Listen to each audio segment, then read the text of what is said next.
The following program contains mature subject matter. Listener discretion is advised. Montreal's news talk leader, CJAD 800 presents Passion with sex therapist Dr. Laurie Bettito. To reach Dr. Laurie, call 514-790-0991. Star Talk, a free call on Bell Mobility, and 800-491-CJAD. Now, here's Dr. Laurie. Welcome to Passion, a show all about love, sex, and relationships. The lines are open, 514-790-0991. You can also text a question or a comment at 514-800. This is a show that deals with sexuality, so you got to be 18 plus. Well, there's a lot of younger ones that listen, but that's okay.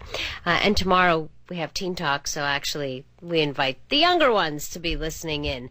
But tonight, probably an issue that young people would have no experience with whatsoever.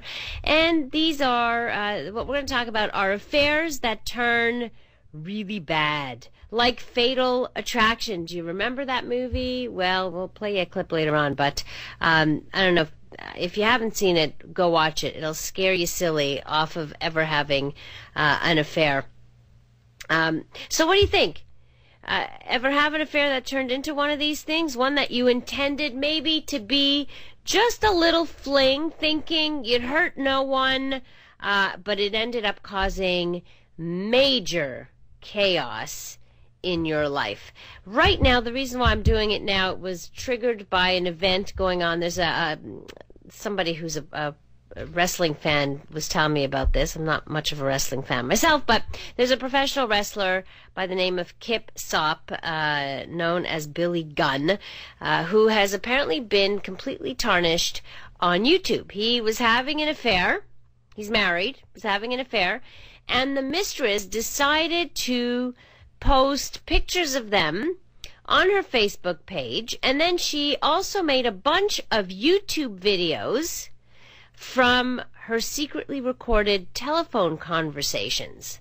And they're all out there on YouTube. Everybody can see them. She has this mistress has a YouTube channel. You could go, the kipsaga. That's the channel, and you've got her talking about all kinds of different things. She's a bit of a nut job, frankly.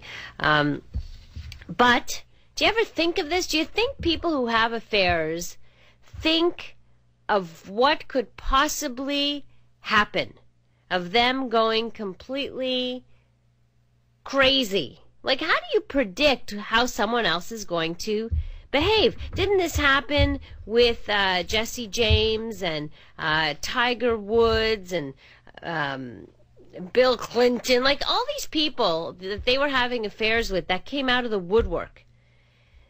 They're the ones who blew the whistle. They had very little to lose, clearly, and lots to gain. So, I don't know, to me you have to be really stupid, especially a celebrity that has so much to lose, to go out and have an affair with someone who has nothing to lose.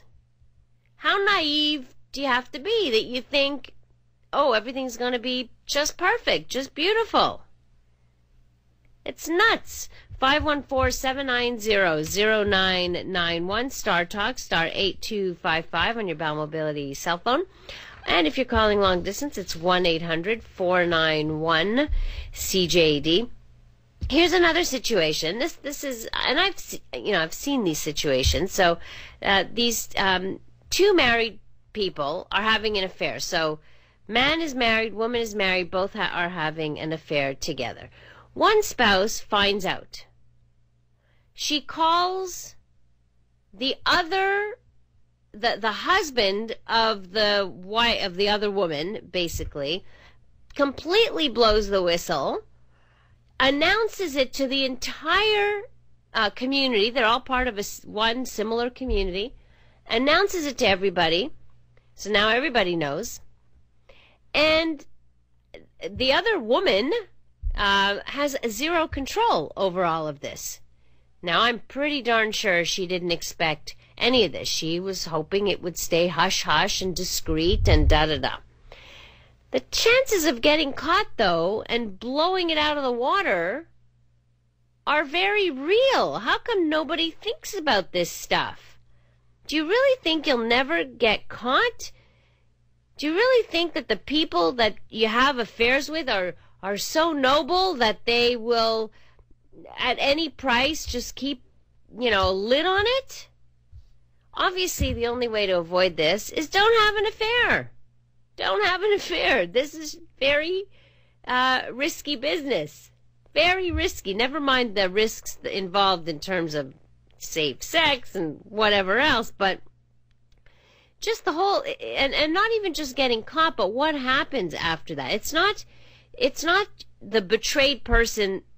You shouldn't even worry so much about the betrayed person catching you. What about the person you're having the affair with betraying you and causing such havoc in your life, such chaos? Don't think it doesn't happen. Okay, fatal attraction was a bit of an exaggeration. She cooked the rabbit in his whatever. I mean, she went nuts. Clearly, that doesn't happen all that often. In Hollywood, maybe. And there are plenty of movies that have that kind of theme to it.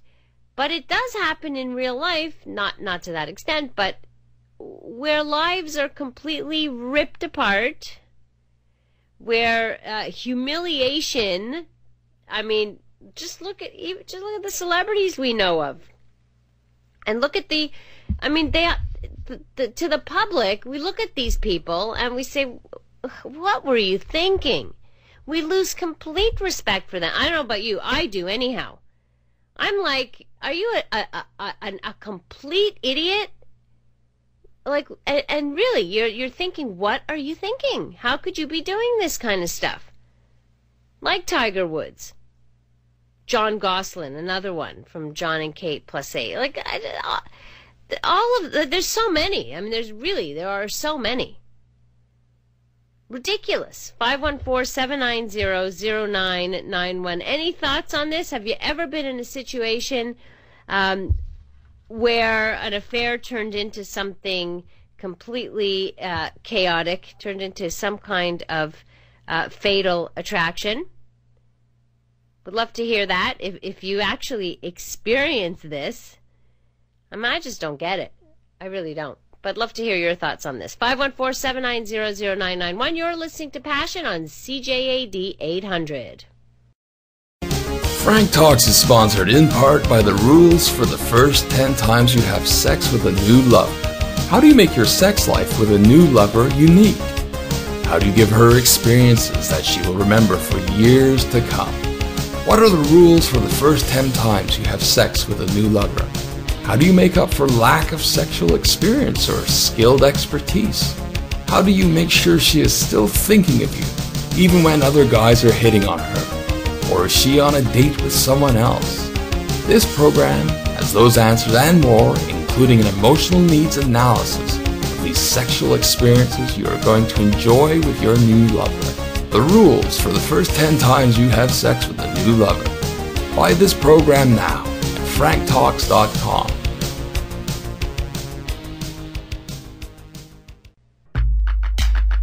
You're listening to Passion with Dr. Laurie Bettito on Montreal's News Talk Leader, CJAD 800. Why are you so hostile? I'm not your enemy. Yeah, then why are you trying to hurt me? I'm not trying to hurt you, Dan. I love you. You what? I love you. Let's hear that clip from Fatal Attraction, shall we?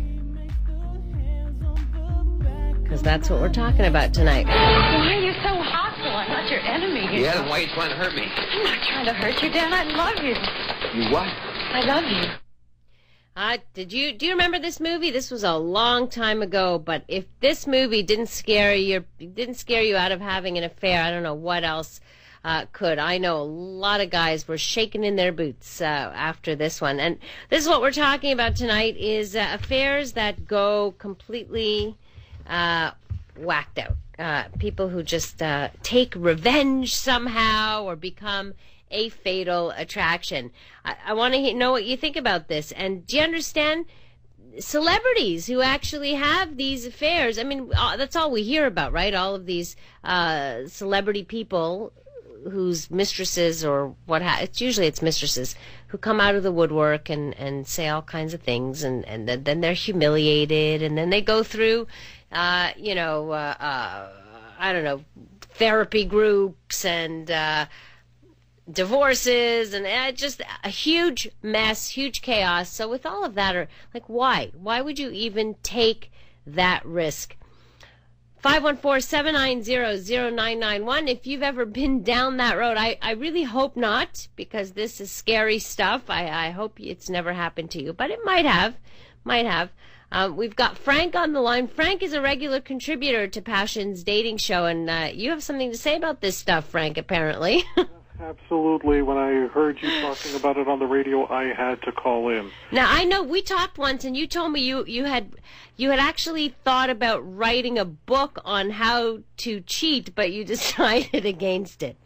Many years ago, when I was into the world of seduction, and I was what I like to call turning to the dark side, I actually did think about writing a program on how to successfully have an affair. Oh, my goodness. And I saw the light. I decided to be very ethical instead.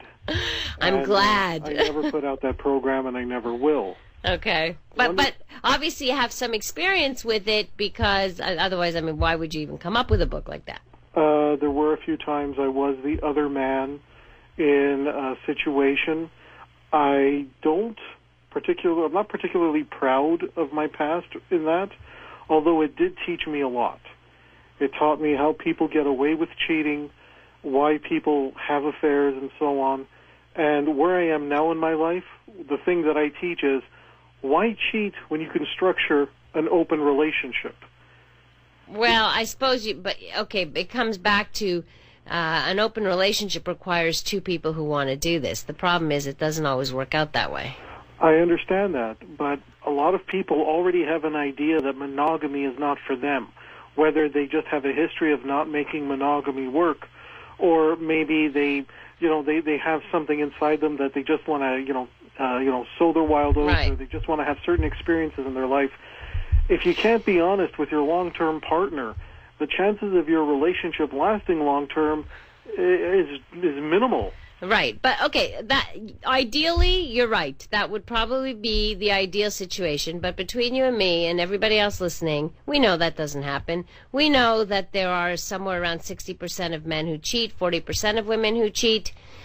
How many of these, I wonder, turn into fatal attractions? Turn into, well, maybe not, obviously not as extreme as fatal attraction, but where the person that you're having the affair with completely destroys your life as you know it. Well, first of all, you have to look for some of the red flags. Is the person already somewhat unstable? Are they having the affair as a form of deep-rooted escapism? Do they hate the idea of having an emotional connection, maybe it's based in a fear of intimacy, and if they do end up having an emotional connection with you, they may seek revenge on you. Does the person talk about taking revenge on others frequently, and do they say it with a lot of gusto? These are red flags you have to look out for. You should never have an affair with somebody who has less to lose than you do. I think that's very, very important, actually, to mention, because isn't that the case with a lot of these celebrity affairs that blow up in their faces here? That what do these women, and usually it's all these women, what do they have to lose? They don't have anything to lose. They have everything to gain. They're going to get attention. They're going to get their 15 minutes in the spotlight. You also have the situation like David Letterman. Look at that example. He had an affair with somebody he worked with, and it wasn't even her that was coming after him. It was that woman's new boyfriend or ex-boyfriend that was trying to extort money from him. Right. At his level, why didn't you just pay for it? Well, that's a very good question. It's I don't get it. I don't understand why you would take that chance. Is it such a level of narcissism that you think, I'm untouchable, nobody would dare do that to me, or it's just stupidity or naivete or just not thinking about it? I think it has to do with the fact that these people are already prone to cheating. They're just waiting for the opportunity. And as soon as they feel they can get away with it, they'll go for it. Okay, get away with it, meaning they won't get caught by their spouse. But do they think it through that what could this person do to my reputation? What could this person do to my marriage? Because clearly, if they decide to let my wife know about this or what have you, that's something I don't want. I think sometimes it has to do with a person's desire of self-destruction. Because there are people at that level who don't cheat, or they do structure an open relationship, or there's an understanding between the couple, or at the very least, they'll pay a professional. Why? Because they're paying them to leave.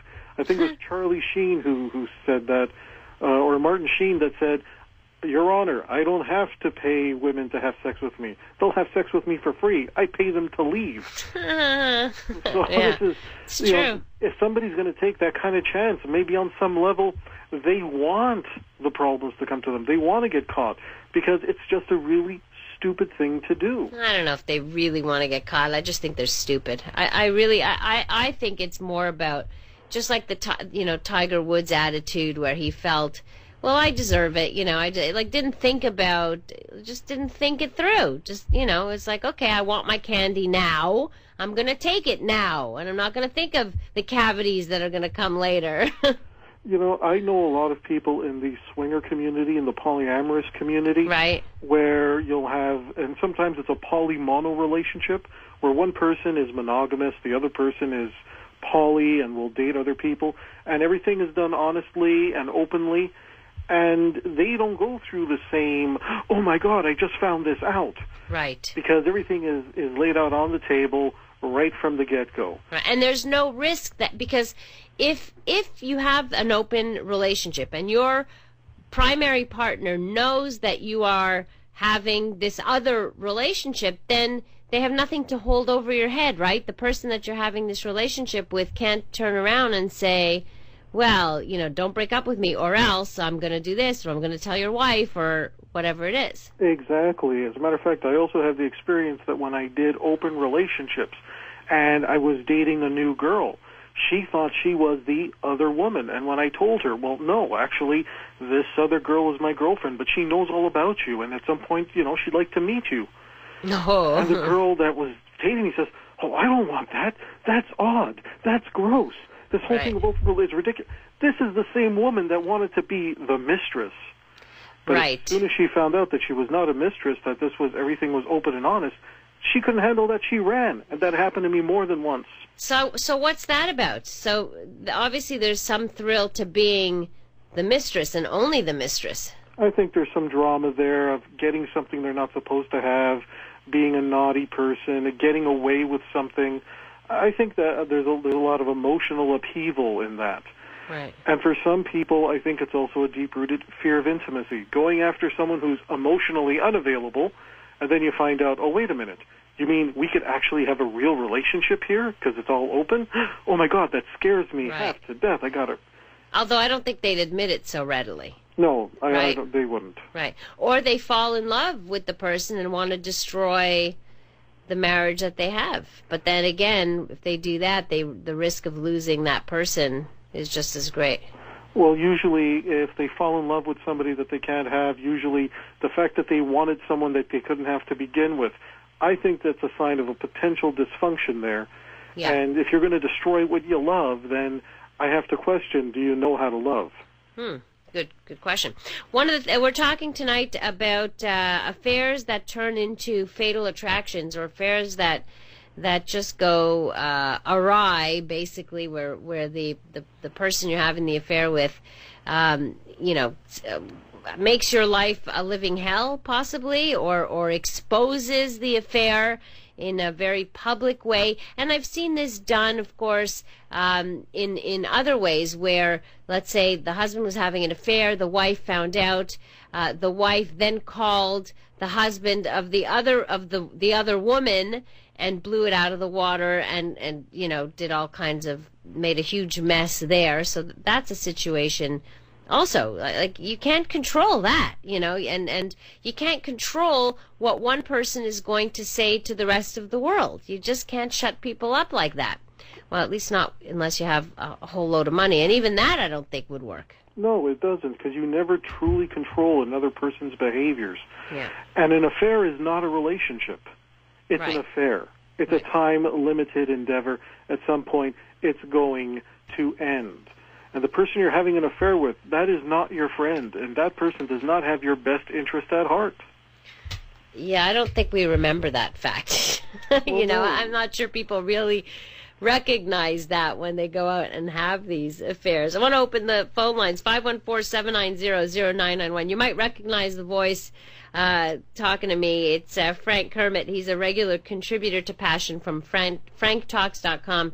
He had contemplated doing a book on the topic in terms of how to cheat, maybe to avoid a lot of this stuff, but he changed his mind because he's a very moral, upstanding guy, and I guess we probably wouldn't have had you on as a regular contributor had you written that book. I don't know. Well, if I had written that book, I would have completely turned to the dark side. I think so, except that you have retained, obviously, some tips. I mean, you were going to, you had all this information ready to go. You just decided not to go ahead and publish this kind of book. But what would you recommend to people so that they don't get into a relationship that is potentially chaotic and destructive in that way?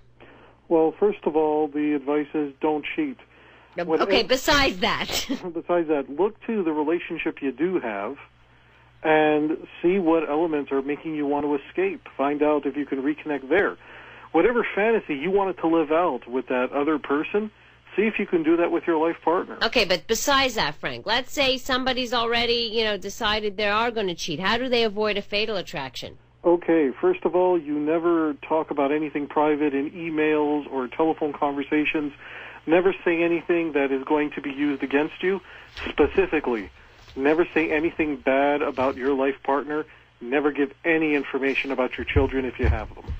Okay, well, that's some sound advice there. And, of course, the bottom line is don't cheat. Like, if the risks are very great, period. And I think that's really the message here, is that these are things that we don't usually think about when people are having affairs, but they are very potential, real dangers. Frank, thanks so much for talking to us about this, and we'll catch up with you in a few weeks in our next Dating Dilemma show. Thank you.